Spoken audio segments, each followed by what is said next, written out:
New Silchar urban water supply office প্রাঙ্গণে urban water supply কর্মীরা বেতন সহ অন্যান্য দাবি নিয়ে প্রতিবাদ সাব্যস্ত করেন।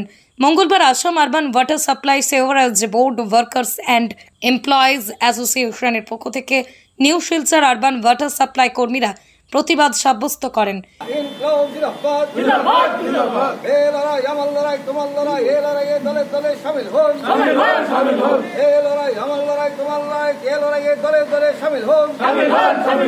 পর্যাপ্ত রেভিনিউ থাকা সত্ত্বেও প্রত্যেক মাসে বেতন নিয়ে টাল বাহানা করা হচ্ছে কেন? কর্তৃপক্ষ জবাব চাই, জবাব দাও। পর্যাপ্ত পরিমাণে রেভিনিউ থাকা সত্ত্বেও প্রত্যেক মাসে বেতন নিয়ে টাল বাহানা হচ্ছে কেন? কর্তৃপক্ষ জবাব চাই, জবাব দাও। সংবাদ মাধ্যমের সাথে কথা বলতে গিয়ে Assam urban water supply sewerage board workers and employees অ্যাসোসিয়েশনের সভাপতি বিশ্বজিৎ পাল চৌধুরী ও সাধারণ সম্পাদক বিশ্বজ্যোতি দাস বলেন, বিগত 17 মাস থেকেই বেতন পাচ্ছেন না। অনেকবার বিভাগীয় আধিকারিকদের জানানোর পরেও কোনো ধরনের সুরাহা হয়নি তাদের। তারা বলেন, শিলচর পৌরসভার অধীনে new Silchar urban water supply হস্তক্ষেপ করার পর তাদের আরও সমস্যা বেড়ে যায়। তারা বলেন, new Silchar urban water supply অফিসের এক্সিকিউটিভ ইঞ্জিনিয়ার ও এসডি অফিস ইনচার্জ তাছাড়া অন্যান্য আধিকারিকরা সময় মতো অফিসে আসেন না বলে অভিযোগ করেন। গত 1 জুলাই আপনাদের মাধ্যমে আমরা মাস ডেপুটেশন প্রোগ্রাম করে জানিয়ে দিয়েছিলাম Assam urban water supply and sewerage বোর্ডের এক্সিকিউটিভ ইঞ্জিনিয়ারকে যদি 15 দিনের মধ্যে কর্মচারীদের 17 মাসের মান্থলি ওয়ার্কিং ডেজের স্যালারি সহ অন্যান্য সমস্ত বকেয়া মিটিয়ে দেওয়া না হয়, তাহলে 15 দিন পর সংগঠন তার প্রত্যক্ষ আন্দোলনে বেস ওয়াইজ ট্রেড ইউনিয়ন অ্যাকশনে যাবে। কিন্তু আজ মাসের 23 তারিখ চলে যাওয়ার পরও দেখা গেল যে কর্তৃপক্ষ নীরব ভূমিকা পালন করে চলছে। এই ব্যাপারে আমাদের সাথে আলোচনা করার কোনো প্রয়োজন তারা মনে করেননি। এমনকি এই ডিভিশনের কার্যবাহী অভিযন্তা শ্রদ্ধেয় দিব্যরা মহোদয় এর পরেও এমনিতেই উনি ফাঁকি দেন, গুয়াহাটিতে বসে শিলচরের ডিভিশনের বেতন উনি গণছেন, কিন্তু এই 23 দিনের মধ্যে উনি আমাদের সাথে যোগাযোগ করে তো দূরের কথা, কর্মচারীদের অভাব অভিযোগ সরজমিনে দেখার জন্য উনি শিলচরে আসেন। তো আমরা বাধ্য হয়ে আমরা আমাদের যে আগের সিদ্ধান্ত সেই সিদ্ধান্ত অনুযায়ী গত রোববার আমাদের কার্যকরী কমিটির বর্ধিত কার্যকরী কমিটির এক সভা আমরা আহ্বান করেছিলাম। এই সভায় সিদ্ধান্ত নেওয়া হয়েছে যে আগের যে সিদ্ধান্ত সেটাকে সামনে রেখে আজকে আমরা কর্তৃপক্ষকে একটা ডেমনস্ট্রেশন দেব। ডেমনস্ট্রেশনের মাধ্যমে জানতে চাইব যে আমাদের কর্মদিবসের বেতন পর্যাপ্ত পরিমাণে তহবিল থাকা সত্ত্বেও, রেভিনিউ থাকা সত্ত্বেও যে আমাদের কেন প্রত্যেকটা মাসে আমাদের এই কর্মদিবসের বেতন নিয়ে টালবাহানা করা হয়। এর জন্য আমরা গতকাল চিঠিও দিয়েছিলাম, কিন্তু দেখা গেল কি দুঃখের বিষয়, এখনও পর্যন্ত এখানের যে যিনি দায়িত্বপ্রাপ্ত অ্যাসিস্ট্যান্ট এক্সিকিউটিভ ইঞ্জিনিয়ার উনি তো আসেননি।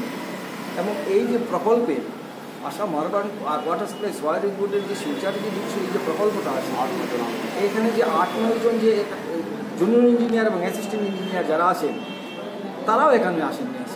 তার কারণটা এখানে যে জায়গায় একজন জুনিয়র ইঞ্জিনিয়ার হলেও একটা স্কিম সুন্দরভাবে পরিচালিত হতে পারে। আপনারা জানেন Silchar Sadarghat water treatment plant পিএইচির আন্ডারে যেটা আছে, এখানে একজন মাত্র জুনিয়র ইঞ্জিনিয়ার এত বড় শহর পরিচালনা করছে। কিন্তু এই জায়গাতে 8-9 জন অ্যাসিস্ট্যান্ট ইঞ্জিনিয়ার মানে কনিষ্ঠ অভিযন্তা এবং জুনিয়র ইঞ্জিনিয়ার কনিষ্ঠ অভিযন্তা সহ অভিযন্তা থাকার পরেও এই স্কিমে পরিকাঠামো একেবারে শেষ পর্যায়ে চলে যাচ্ছে। আমাদের ধারণা এই যে প্রকল্পটা, এই প্রকল্পটা যে স্বপ্নের প্রকল্পটা বাঁচবে কি না, এটাই আমাদের সামনে একটা প্রশ্ন চিহ্ন হয়ে দাঁড়িয়েছে।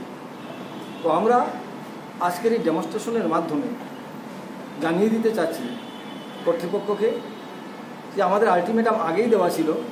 এই চরমপত্রে আমরা বলে দিয়েছিলাম যদি আমাদের কর্মদিবসের বেতন প্রত্যেক মাসের প্রথম দিনে না দেওয়া হয় এবং 17 মাসের বকেয়া সহ সমস্ত বকেয়া সম্বন্ধে যদি কোনো ইতিবাচক পদক্ষেপ গ্রহণ করা না হয়, তাহলে কর্মচারীরা আগামী 29 জুলাই সকাল 8টা থেকে 1 আগস্ট সকাল 8টা পর্যন্ত 72 ঘন্টা রিলে অনশন ধর্মঘট পালন করবে। আমরা পুলিশ প্রশাসনকে, জেলা প্রশাসনকে ধন্যবাদ জানাই যে আজকের এই যে ডেমনস্ট্রেশন প্রোগ্রাম আমাদের উপর একটা বিশ্রীভাবে একটা সরকার থেকে বা এখান থেকে এই যে প্রকল্পে যারা আধিকারিকরা আছে একটা ব্লেম সবসময় তুলে নেন যে আমরা নাকি গণতান্ত্রিক আন্দোলন করি না, কর্মচারীরা নাকি গণতান্ত্রিক আন্দোলনের বাইরে চলে যান। আজকে পুলিশ প্রশাসন মাননীয় এসপি মহোদয় এখানে পুলিশদেরকে পাঠিয়েছেন, ওরা কর্তব্যে আছে, তারা সচক্ষে দেখতে পাচ্ছেন যে কর্মচারীরা কতটুকু শৃঙ্খলা পরায়ণ, তাদের গণতান্ত্রিক আন্দোলন এবং গণতান্ত্রিক দাবি আদায়ের জন্য শৃঙ্খলাভাবে যে আন্দোলন করে যাচ্ছেন। আমি আসাম রাজ্য সরকারি কর্মচারী ফেডারেশন তথা সারা ভারত রাজ্য সরকারি কর্মচারী ফেডারেশনের সম্পাদক হিসাবে তাদেরকে ধন্যবাদ জানাচ্ছি এবং কর্মচারী ফেডারেশন সর্বদাদের পাশে থাকবে এই আশ্বাস দিচ্ছি। পাশাপাশি আমি আমাদের জেলা উপায়ুক্ত মহোদয়কে স্মরণ করিয়ে দিতে চাই, উনি ওনার বক্তব্যে একটা বলেছিলেন যখনই আমাদের পর্যাপ্ত পরিমাণে রেভিনিউ হবে, উনি নির্দেশ দিয়েছিলেন, মিউনিসিপ্যালিটি বোর্ডকে নির্দেশ দিয়েছিলেন যখনই আমাদের পর্যাপ্ত পরিমাণে রেভিনিউ হবে তখন যেন আমাদের কর্মচারীদের বেতন মিটিয়ে দেওয়া হয়। কিন্তু দুঃখের বিষয়, অতীব দুঃখের বিষয়, পরিতাপের বিষয়, জেলার যে অভিভাবক ডিস্ট্রিক্ট কমিশনার ওনার কথাটাও আমাদের মিউনিসিপ্যালিটির বোর্ডের কর্তৃপক্ষ মানতে চাইছে না। এর ভেতরে কি আছে, কোন কালো অঙ্গুলির নির্দেশে এগুলো তারা করতে সাহস পাচ্ছে, এগুলো এখনও বেরোনো দরকার। বিবাহের 10 বছর অতিক্রান্ত হলেও 2 ফুটফুটে ছেলে সন্তানকে নিয়ে শ্বশুর বাড়িতে নানাভাবে শারীরিক এবং মানসিক নির্যাতনের শিকার হয়ে আসছিলেন বছর 28-এর গৃহবধূ রবিতা দাস। কিন্তু গত 20 জুলাই সেই হতভাগা স্ত্রীর কপালে জুটল এক মর্মান্তিক মৃত্যু। উল্লেখ্য, কাছাড় জেলা শ্রীকোনা আলমবাগের বাসিন্দা রবিতা দাসের বিয়ে সেই একই এলাকার বাসিন্দা মাঝঘাটের প্রণব কুমার দাস উর্ফ আবুর সঙ্গে হয়েছিল। দাম্পত্য জীবনের বিগত 10 বছরে তারা 2টি ফুটফুটে ছেলে সন্তানকে জন্ম দেয়। কিন্তু গত 20 জুলাই 2 ক্ষুদে সন্তানকে ছেড়ে হতভাগা মাকে পরলোক গমন করতে হলো। গৃহবধূ রবিতা দাসের মৃত্যুকে ঘিরে তাঁর পরিবারের লোকেরা সংবাদ মাধ্যমকে জানান, পুলিশ ঘটনাস্থলে পৌঁছানোর আগেই স্বামী প্রণব কুমার দাস উর্ফ আবু পালিয়ে যেতে সক্ষম হয়েছে। এদিকে ঘটনার পর পুলিশ গৃহবধূর মৃতদেহ উদ্ধার করে ময়নাতদন্তের পর পরিবারের হাতে সমঝে দেন। গৃহবধূ রবিতা দাসকে হত্যা করার অভিযোগে স্বামী সহ তাঁর পরিবারের বিরুদ্ধে থানায় একটি মামলা দায়ের করেছেন গৃহবধূর পরিবারের লোকেরা। আজকে বিগত 10 বছর হয়ে গেছে আমাদের এলাকা আলমবাগবাসী শ্রীমান কৃষ্ণ দাস ওনার প্রথম কন্যা রবিতা দাস বিয়ে দিয়েছে মাছঘাট বাজারে। আবু ও টিভির মেকানিক্স কাজ করে শ্রীকোনা বাজারে ওর দোকান। কি বলবো, প্রথমে ভালো দেখে বিয়ে দিয়েছে, তারপরে টর্চার করে, ওকে অনেক টর্চার করে, অনেক মারধর করে, খালি বলে বাবার ঘর থেকে কিছু নিয়ে আসো, টাকা নিয়ে আসো, ওইটা নিয়ে আসো, যদি সময় মতো এনে না দেয় ওকে টর্চার করে, মারধর করে। এমন অবস্থা হয়েছে, গত 20 তারিখ শনিবার ছিল, ওই দিনে মাছঘাট বাজারে একটি ফুটবল প্রতিযোগিতার ফাইনাল ম্যাচ ছিল। সেই ম্যাচ দেখার জন্য অনেক মানুষ এসেছে, তৎসঙ্গে আলমবাগ, দামসুরা, মাছঘাটের অধিকাংশ মানুষ ফুটবল খেলাতে চলে এসেছে। মাছঘাট বাজারেও এরকম মানুষ ছিল না, যদি থাকতো হয়তো অত বড় ঘটনা একটা আমাদের যে ক্ষতি হয়েছে সম্ভব হতো না। কেউ না থাকার শর্তে এই সুযোগে এই শয়তানে আমাদের বোনটিকে নিষ্পাপভাবে গলায় রশি বেঁধে হত্যা করেছে। হত্যা করে অটোকে ডেকেছে, বারবার 4-5টা অটো ড্রাইভারকে ডেকেছে, অটো নিয়ে যায় ওর ঘরের সামনে। ও কি করবে ও বুঝে পাচ্ছে না, অটো দিয়ে কি মেডিকেল নিয়ে যাবে না কি করবে ও বুঝে উঠতে পারছিল না। তারপরে একটা অটো করে মেডিকেল নিয়ে যায়, মরা দেহটি নিয়ে যায়। নিয়ে গিয়ে মেডিকেল মেয়ের যাকে মেরেছে ওর বাবার বাড়িতে খবর দেয় যে তার স্ট্রোক হয়ে গেছে, গরমে অতিরিক্ত গরমে স্ট্রোক হয়ে গেছে, তার অবস্থা বেশি ভালো নয়, আমরা মেডিকেল নিয়ে যাচ্ছি, তোমরা আসো। ওরা যখন আসে, যাওয়ার পরে গিয়ে দেখে যে ডাক্তার বলেছে ও মৃত, কিন্তু সে কোনো ডাক্তারের কাছেও নিয়ে যায়নি, রাস্তা থেকে ঘুরিয়ে এনেছে। রাস্তার থেকে ঘুরিয়ে এনে বলেছে যে ডাক্তার বলেছে ও মারা গেছে, তাই আমরা অন্য স্টেপ না নিয়ে ওকে পোস্টমর্টম না করিয়ে আমরা ওকে নিয়ে যাচ্ছি ঘরে। কিভাবে অন্তিম সংস্কার হবে সেটা নিয়ে আমরা গড়ে নিয়ে ব্যবস্থা করব। তার মধ্যে আমাদের আলমবাগবাসী কৃষ্ণ দাস, ওনার স্ত্রী, ওনার বড় ছেলে হরিপদ দাস, গোবিন্দ দাস, সঙ্গে আমি, তাপস ভাই, অনেকেই যারা আমরা একটি দুঃখ ঘটনা যে একটা মানুষ যদি নর্মালভাবে মারা গেছে, আমরা ভেবেছি যে ও নর্মাল মারা গেছে। আমরা এসে দেখি যখন গলায় স্পট একটা নিশান রয়েছে, এই নিশান থেকে আমরা ভাবি যে ও স্ট্রোকে মারা যায়নি, ওকে হত্যা করা হয়েছে। তখন আমরা সঙ্গে সঙ্গে প্রশাসনের আমরা সুযোগ নেই, প্রশাসনকে আমরা ডাকি। তখন আমাদের ডাক শুনে প্রশাসন, পুলিশ প্রশাসন বাইরে এসেছে। ঘটনাস্থলে পৌঁছবার আগে যে হাজব্যান্ড স্বামী আবু দাস, ও ভেবে গেছে যে এখন পুলিশ এসেছে, আরো দুই ভাই সঙ্গে বানু দাস, প্রতাপ দাস, ওর দুই ভাই সঙ্গে সঙ্গে পালিয়ে গেছে। ওরা পালিয়ে গিয়ে ওরা এখন পর্যন্ত আজকে 3 দিন হয়, বিগত আগামীকালকে শ্রাদ্ধ হবে। তার ছোট দুটি শিশু, দুটা বাচ্চা রেখে এখন পর্যন্ত পালিয়ে যায়, তার কোনো খোঁজখবর পাওয়া যায়নি। তাই যে ঘটনা এখন পর্যন্ত কোনো জায়গায় ঘটেনি, প্রথম ঘটেছে এই মাছঘাট বাজারে। তাই আমি প্রশাসনের কাছে আমি বিনম্র অনুরোধ করছি, অতি সত্বর যেভাবে হোক আসামি যতজন রয়েছে, আবু, বানু, প্রতাপ, ওদেরকে অতি সত্বর পুলিশের আওতায় আনে, ওদেরকে কঠোর থেকে কঠোর যেভাবে শাস্তি আমরা চাই, যাতে এরকম ঘটনা 2বার না হয়। যেভাবে রবিতাকে আজকে নিঃশস্যভাবে হত্যা করেছে, এই ধরনের শিকার যাতে আর কেউ না হয়। আমি প্রশাসনের কাছে বিনম্র অনুরোধ করছি, অতি সত্বর ওকে অ্যারেস্ট করুক, অ্যারেস্ট করে তাকে যেভাবে কঠোর থেকে কঠোর শাস্তি, আমরা ফাঁসি চাই, ওর জন্য ফাঁসি হয়। আমরা প্রশাসনের কাছে দাবি জানাচ্ছি যাতে ওর ফাঁসি হয়। দীর্ঘ মাস চারেক থেকে ভয়াবহ ভাঙনে বন্ধ পালরবন্ত লক্ষ্মীপুর সংযোগকারী সেতুর কাজ হবে অনিশ্চয়তা এলাকাবাসী। সেতুটি ভাঙনের পর আজ অবধি কেন সংস্কারের কাজে কোনো হেলদোল নেই দ্বন্দ্বে এলাকার লোকজন, কেননা অত্যন্ত গুরুত্বপূর্ণ এই সড়কটি অচল হয়ে পড়ে রয়েছে। অথচ কর্মতৎপর বিধায়ক কৌশিক রায়ের সমষ্টিতে নিম্নমানের কাজের সাক্ষ্য সেতুটির বিভীষিকাময় অবস্থায় মাস চারেক থেকে যোগাযোগ ব্যাহত সড়কটি। আদৌ কবে এই সেতুটি চলাচলের উপযোগী হয়ে উঠবে তা বলতে পারছেন না স্থানীয় জনগণ। বার কয়েক ওই সমস্যার চিত্র জনসমক্ষে উঠে আসার পর কুম্ভ নিদ্রায় সংশ্লিষ্ট বিভাগ বলে ক্ষোভ ব্যক্ত করেন একাংশ লোকজন।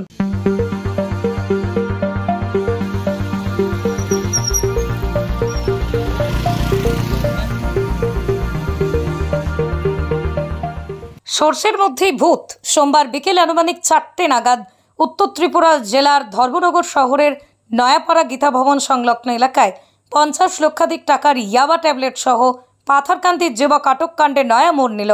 ধর্মনগরের পুলিশ সুপার ভানুপদ চক্রবর্তীর নেতৃত্বে সেদিনের অভিযানে ড্রাগস সহ পাথারকান্দির আছিমগঞ্জ এলাকার জবরুল হক সহ AS 10F/6550 নম্বরের একটি পালসার বাইক এবং AS 23AG/8055 নম্বরের একটি মাহিন্দ্রা থার গাড়ি ধরা পড়ে। পরে জানা যায় বিলাসী গাড়িটি ত্রিপুরা পুলিশের এক কর্মীর। উত্তর ত্রিপুরা পুলিশের একটি নির্ভরযোগ্য সূত্র জানাচ্ছে, পুলিশ সুপার ভানুপদ চক্রবর্তীর বিশেষ দলের এক সাহসী পুলিশ কর্মী এই মাদক সহ মাদক পাচারকারীদের জালে তুলতে গত কয়েকদিন যাবৎ ছক কষেছিল।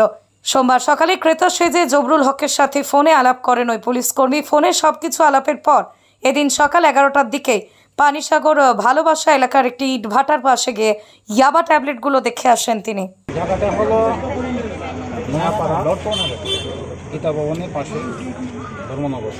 যাকে আটক করা হয়েছে তার নাম জবরুল হক, বাড়ি হাসিমগঞ্জ, পাতারকান্দি। যে মালগুলি সে ধরে আছে সেই মালগুলি হলো ইয়াবা ট্যাবলেট, টোটাল 10,000 ইয়াবা ট্যাবলেট পাওয়া গেছে, একটা থোর গাড়ি এবং একটা পালসার বাইক সিজ করা হয়েছে। ধর্মনগর থানা থেকে NDPS কেস রেজিস্ট্রেশন করা হয়েছে এবং চলছে। কতটা মাল দেওয়া হয়েছে?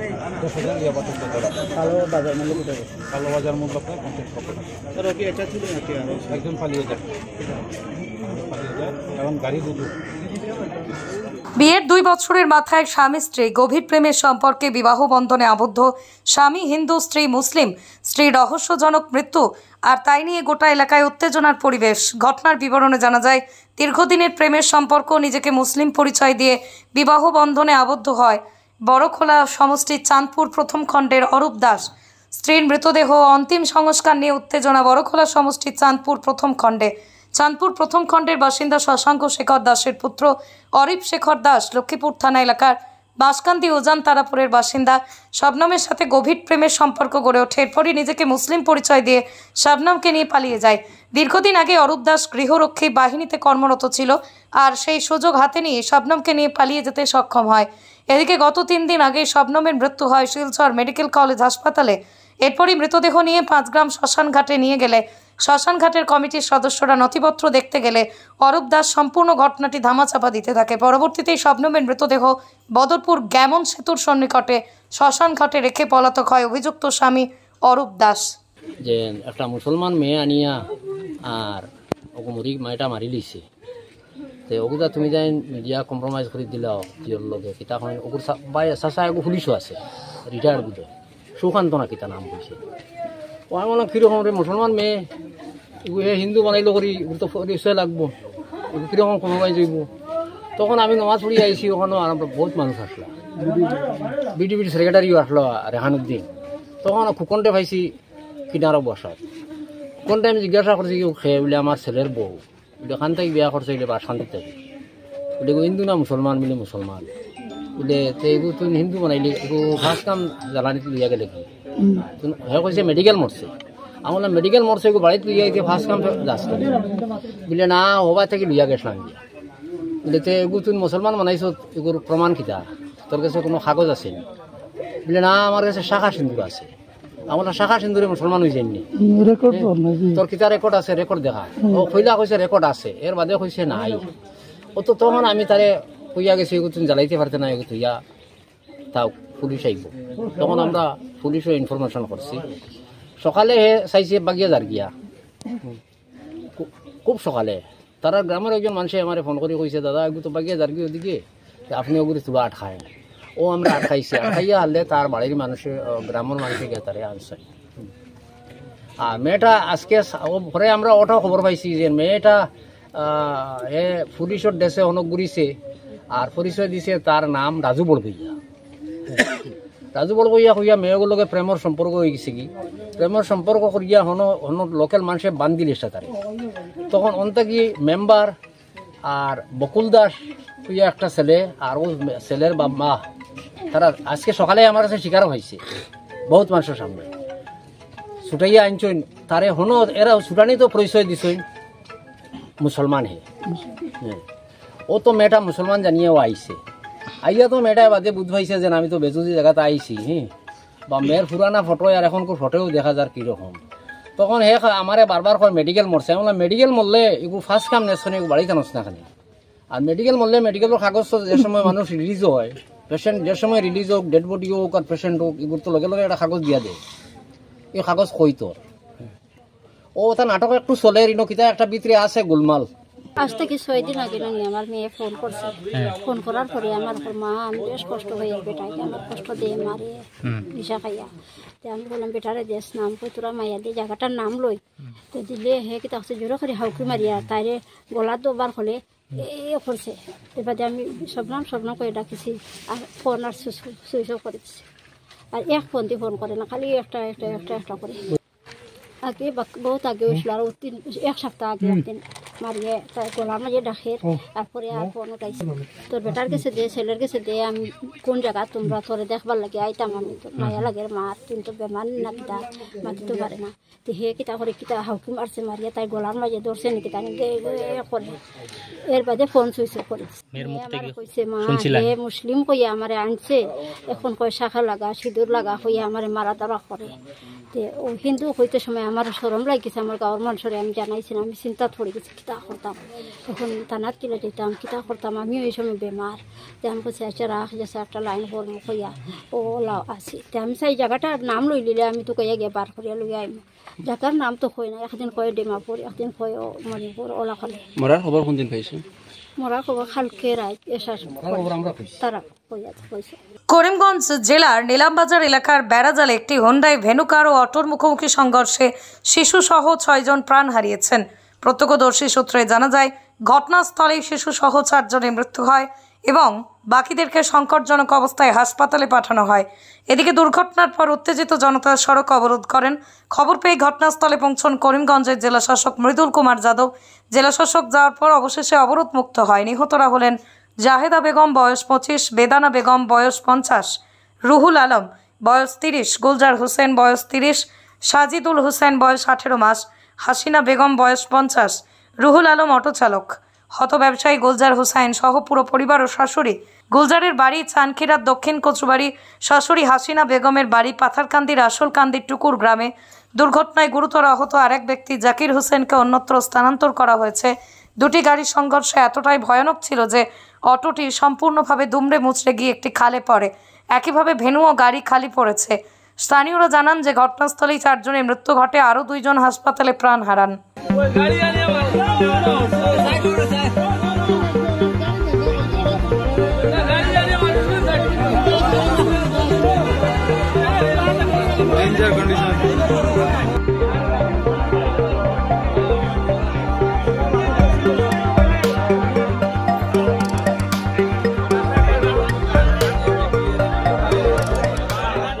দুই কুখ্যাত ডাকাত পাকড়াও করতে সক্ষম হয়েছে কাটিগড়া পুলিশ। কাটিগড়া পুলিশের এসআই আয়ুব আলী বড় ভূঁইয়া দলবল নিয়ে সোমবার দিনের বেলায় 2 ডাকাত যথাক্রমে সরিষাকুড়ি গ্রামের শফিকুল ইসলাম ও মোহনপুর গ্রামের আলী হাসান ওরফে সুনাবুলকে পাকড়াও করতে সক্ষম হয়েছেন। অত্যন্ত প্রতিকূলতার মধ্য দিয়ে চারিদিকে জলে বেষ্টিত এলাকা থেকে দুর্ধর্ষ ডাকাতদের পাকড়াও করতে সক্ষম হওয়া যদিও অস্বাভাবিক, তদুপরি অস্বাভাবিককে স্বাভাবিক করে তুলেছে কাটিগড়া পুলিশ, যা অবশ্য প্রশংসার যোগ্যতা রাখে। এদিকে ধৃত ডাকাতদের কাছ থেকে একটি আইফোন, একটি ওপো A53 সেট উদ্ধার করেছে কাটিগড়া পুলিশ। খবর লেখা পর্যন্ত তাদের কাটিগড়া থানায় জিজ্ঞাসাবাদ চালিয়ে যাচ্ছে। পুলিশের সন্দেহ রয়েছে যে ওরা আরও অন্যান্য ডাকাতির ঘটনায় জড়িত থাকতে পারে। পুলিশের অভিযান অব্যাহত রয়েছে। 3 টিকরি শামসুল, তারপরে আবুল হাসান, বড় করে ঘোষণা একটু জোরে আবুল হাসান। মানে তোমরা কত কয়জন আসলো? 4 জন। এক নম্বর থেকে কে আসলো ফার্স্ট, কে মানে বেশি ইয়ে করছে, কে? শামসুল, তারপরে আবুল হাসান, তারপরে সেলিম, তারপরে তোর নামটা কো? শফিকুর রহমান। সবের বাড়ি কোন জায়গায়? কার কার 3 ডিগ্রি? 3 ডিগ্রি বাড়ি। আর বাকি মানে নাম কো? সেলিম আর তুই হইলে শফিকুর, বাড়ি সরিষাকুড়ি, মানে বিহারা পার্ট 4। ঠিক আছে তো? আচ্ছা, সেদিন রাত্রে যে তোমরা যে 4 জন আসলাইনি, 4 জনে নিছো, মোবাইল কয়টা নিছো? 3টা মোবাইল। আর টাকা কত? টাকা কত নিছো? কত সত্যি কথা? হ্যাঁ, 700 টাকা। 1300 টাকা শুনছি আমি। 1300 টাকা নিছো তুমি? 700 টাকা। হ্যাঁ, 700 টাকা শিওর? আর মোবাইল 3টা, এর মাঝে একটা আইফোন, আর একটা ওপো, আর একটা রিয়েলমি। তো ওপোটা তোর কাছে পাওয়া গেছে? ওপোটা তোর কাছে আসিল তো? এটা ওপো যেটা পাইছি এটা কার? এটা মেটা, তোর কাছে পাওয়া গেছে না? আর আইফোনটা কই আছে? শামসুলের কাছে। আর রিয়েলমি? কার কাছে? শামসুলের কাছে। তোমরা 4 জন ছাড়া আর কেউ আসলো না সেদিন? ঠিক আছে। কাটিগড়া বিধানসভা এলাকায় কালাইনের বড়ইতলি 5ম খণ্ড থেকে সোমবার সন্ধ্যায় উদ্ধার হয়েছে এক অপরিচয়ের প্রাপ্তবয়স্ক যুবকের পচা গলা মৃতদেহ। কালাইন পুলিশ খবর পেয়ে মৃতদেহ উদ্ধার করে ময়নাতদন্তের জন্য শিলচর মেডিকেল কলেজ হাসপাতালে প্রেরণ করেছে। অনুমান করা হচ্ছে মৃতদেহটি অনেকদিন পুরনো বন্যার জলে ভেসে অন্য কোথাও থেকে এসেছে। বড়ইতলি 1ম খণ্ডে এও অনুমান করা হচ্ছে হতভাগা যুবকজনকে কোনো দুষ্কৃতী হত্যা করে বন্যার জলে ফেলে দিয়েছে। মৃতদেহ থেকে দুর্গন্ধ ছড়িয়ে পড়লে স্থানীয়রা তল্লাশি চালালে উদ্ধার হয় অজ্ঞাত পরিচয়ে এই মৃতদেহ। মৃতদেহটি ছিল মাছ ধরার জাল দিয়ে আবদ্ধ করা এবং বড় বড় পাথর বাঁধা জলের ভিতরে ছিল। পুলিশ পাথর জাল উদ্ধার করেছে এবং তদন্ত আরম্ভ করেছে। মৃতদেহ উদ্ধারের বিষয়টি এলাকায় ছড়িয়ে পড়ায় চাঞ্চল্য বিরাজ করছে কালাইনে।